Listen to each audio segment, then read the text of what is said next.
My name is Tom Benevento, and I'm one of the co-leaders here at the Jubilee Climate Farm.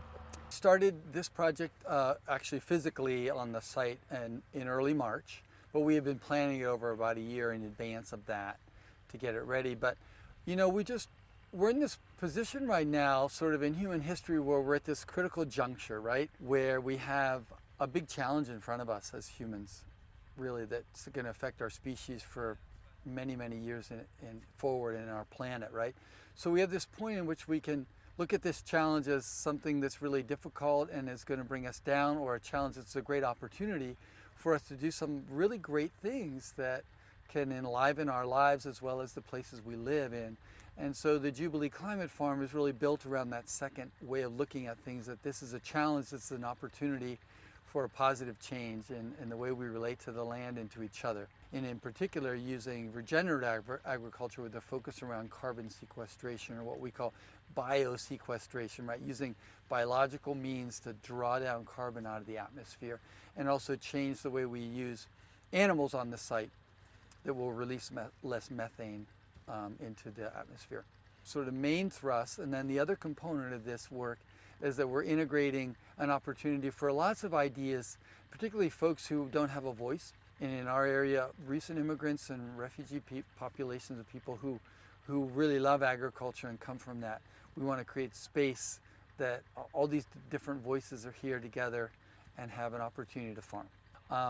And so some of the experiments we're doing, discovered recently, is that silvopasture agriculture is one of those really, really positive agricultural techniques in regenerative agriculture that can draw down a lot of carbon. Silvopasture is the combination, you hear the word silva, which means trees or forest, and pasture is with livestock animals. So you bring those two together, right? So you have trees growing with pasture and animals, and that combination is a really great carbon sequestration storage. We have other students who are working on the quality of the stream that we have that's flowing through here, looking at a riparian buffer zone, which is also a really important carbon sequestration agriculture, because if you can do agriculture along a stream in a sustainable way that's protecting both the stream and producing food, you get the highest carbon sequestration of any other kind of agriculture, because along a stream there's a lot more moisture, so you get denser root mat growth, and that's where you're going to store more carbon. So we have some students looking at stream health, and then looking at how we can incorporate a food system along the stream. Another experiment is with our bioreactor, which is a special composting system that is designed to increase fungal activity in the soil. And in there we're having a decomposition that's mostly fungal. And when you add that to the soil, they're finding that that increases the capacity of the soil to hold more carbon. Typically an acre might hold maybe 3 to 5 tons of carbon, whereas with this bioreactor inoculation material that's mostly fungal, they're finding it increases like 20 tons and even up to 30 or 40 tons of carbon per acre. So we're excited to experiment with that, and we'll have more JMU students join us in doing the testing and seeing how that works out.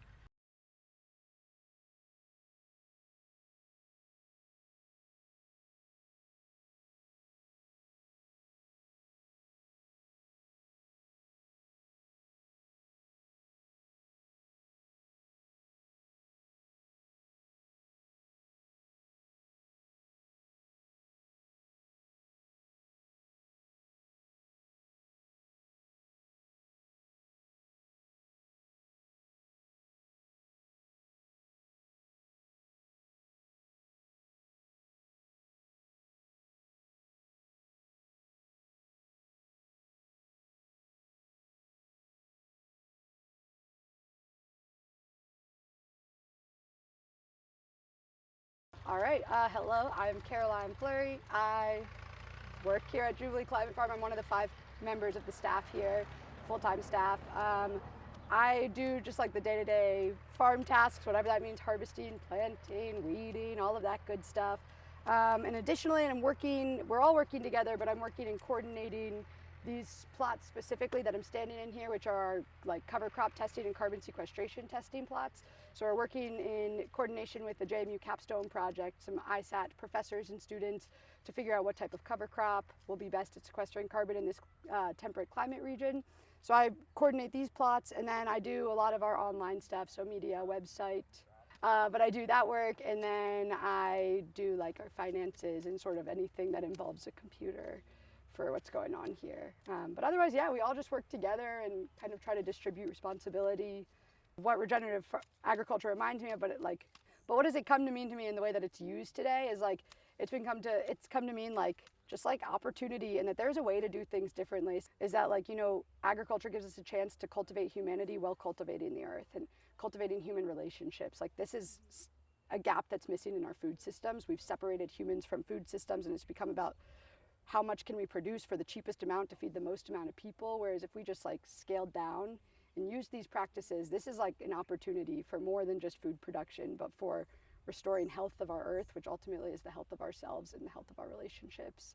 So trying to look at it in that way, as opposed to the way that sometimes it's framed as just like, it's how we're getting, you know, stuff from the atmosphere back into the earth, which is a critical piece of it as well. We need to, we're in a rush to do that, but it's so much bigger than just that. It's so much bigger than what's happening here. It's so interconnected.